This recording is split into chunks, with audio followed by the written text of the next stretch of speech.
आज हम लोग इस वीडियो में देखेंगे कार्य पुस्तिका प्रकृति। ये कक्षा 5 की कार्य पुस्तिका है प्रकृति की। इसमें आज हम लोग कार्य पुस्तिका में देखेंगे हम और हमारी फसलें। तो आइए इसका हम प्रश्न देखते हैं, प्रश्न और उत्तर। नीचे दी गई तालिका में विभिन्न प्रकार की मिट्टी के गुण एवं उसमें उगने वाली मुख्य रूप से फसलों के नाम लिखिए। तो इसमें मिट्टी दिया गया है, मिट्टी के गुण लिखना है और उगने वाली फसलें मतलब किस मिट्टी में कौन सी प्रकार की फसलें उगती हैं उसके बारे में हमें लिखना है। तो इसमें दोमट मिट्टी ये मिट्टी के गुण होते हैं। बलुई मिट्टी, चिकनी मिट्टी तथा सिल्ट मिट्टी मिले जुले होते हैं इसमें। और ये धान, कपास, गन्ना आदि के लिए उगाने के लिए फसलें होती हैं, ये मिट्टी उपयुक्त होती हैं।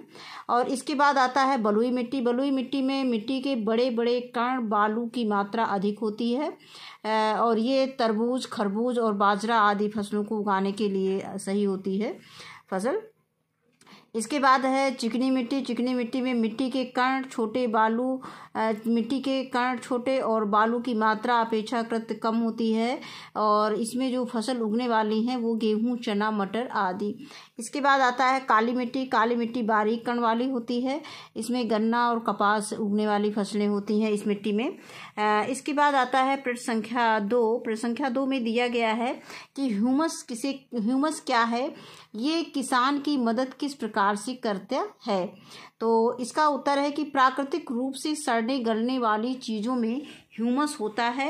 ह्यूमस से अच्छी पैदावार होती है जो किसानों की आय में वृद्धि करता है। इसके बाद है प्रश्न संख्या 3।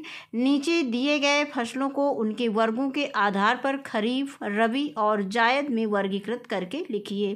तो ये खरबूजा, गेहूं, जौ, मक्का, ज्वार, धान, चना, मटर, सरसों, तरबूज, सब्जियां, आलू।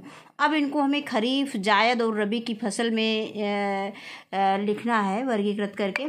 तो खरीफ की फसल में हमारा आ जाता है धान, मक्का, ज्वार, बाजरा, मूंग, उड़द और कपास और इसके बाद तंबाकू, जूट आदि। और इसके बाद आता है जायद की फसल में खरबूजा, ककड़ी, सब्जियां और तरबूज आदि।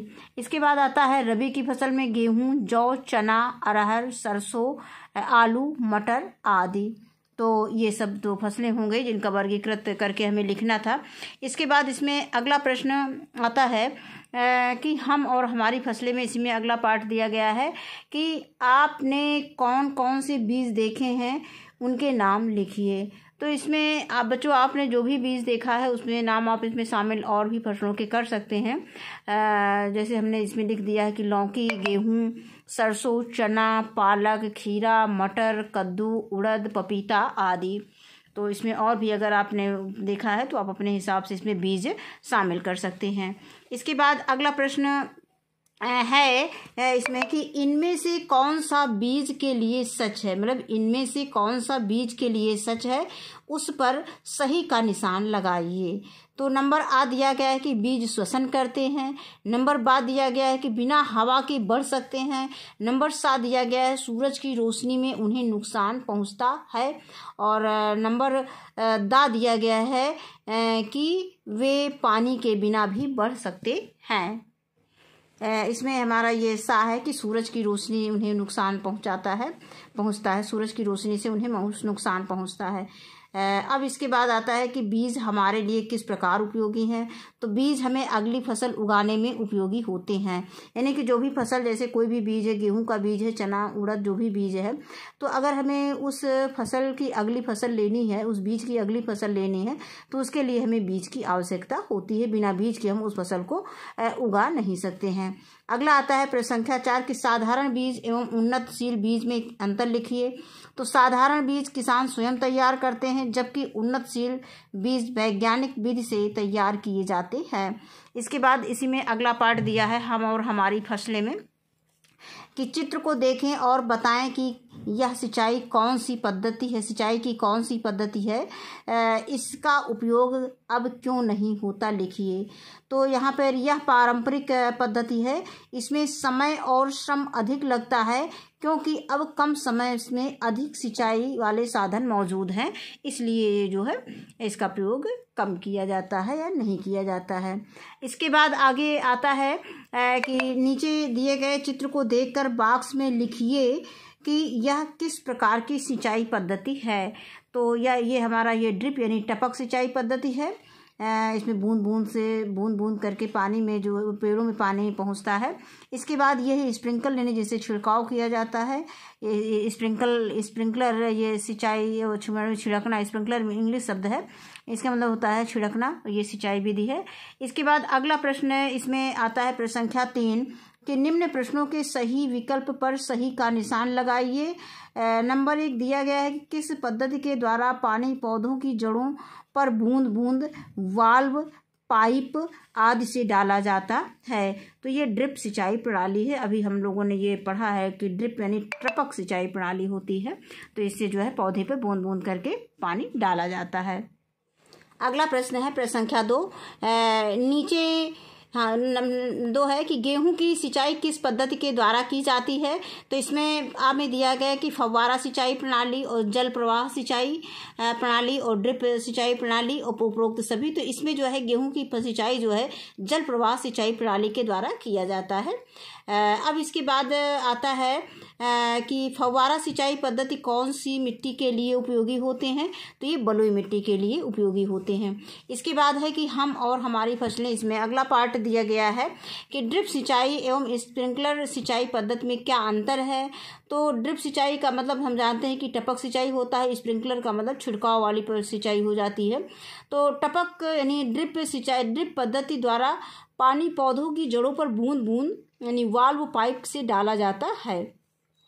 और स्प्रिंकलर सिंचाई में क्या होता है कि इस विधि में फव्वारे द्वारा कृत्रिम तरीके से फसलों पर पानी की बारिश कराई जाती है।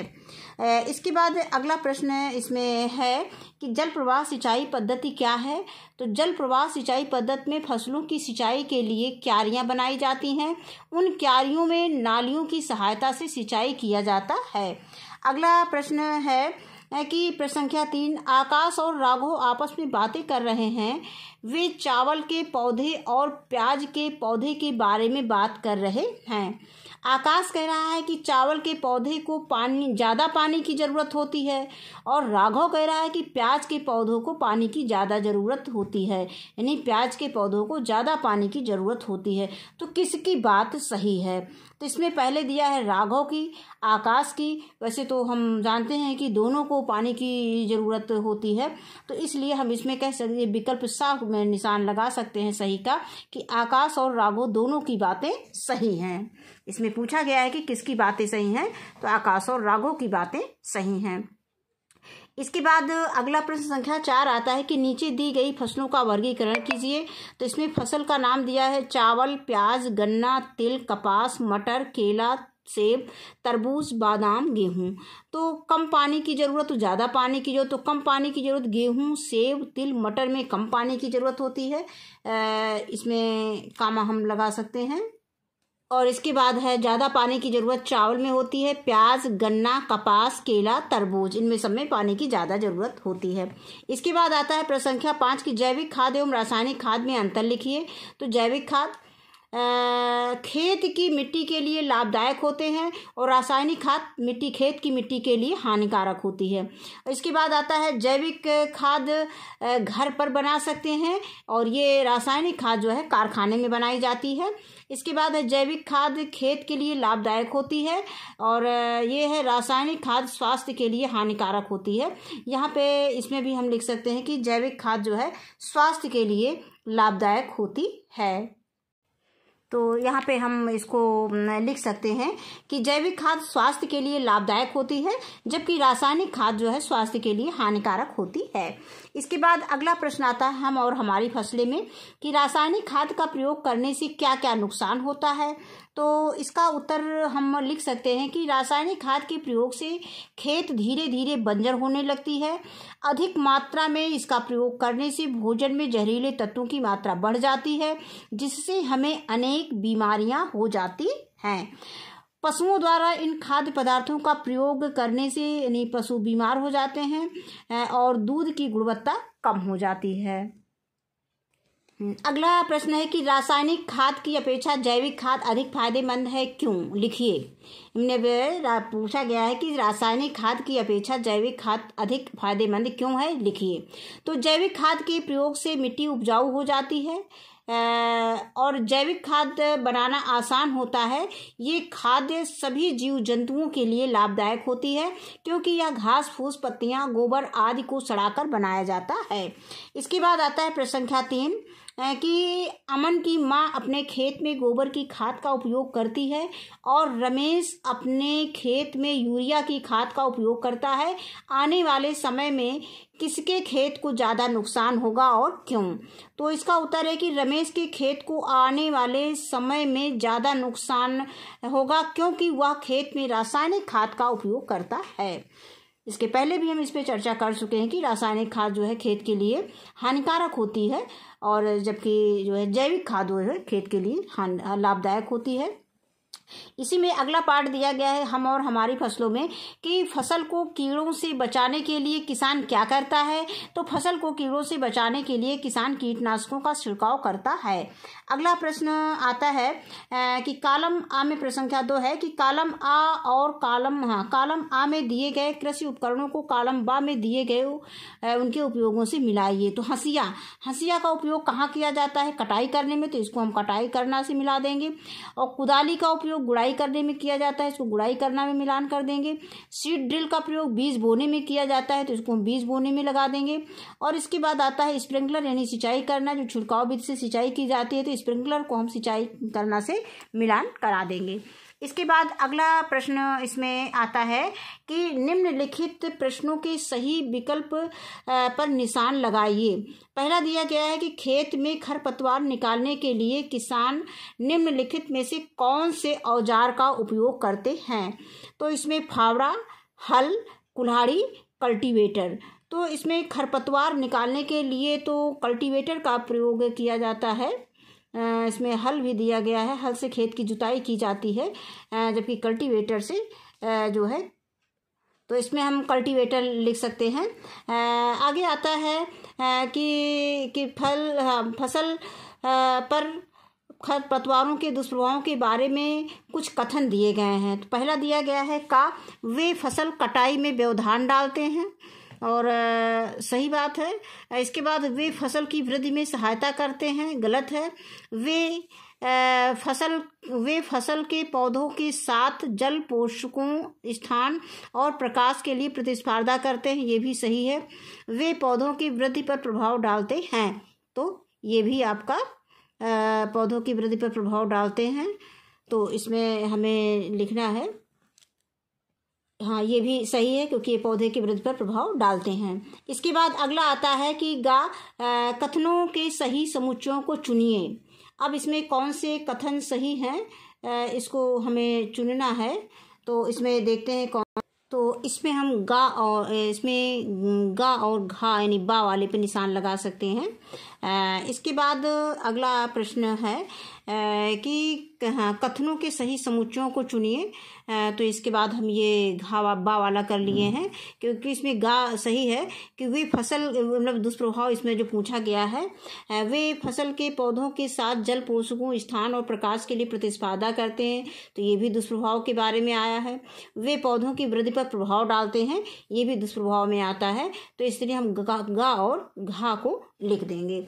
अगला प्रश्न आता है कि फसल तैयार होने के बाद उसका भंडारण किसान कहाँ करता है। इसके बाद अगला प्रश्न है कि फसल का भंडारण किसान अपने घर पर या भंडार गृहों में करता है।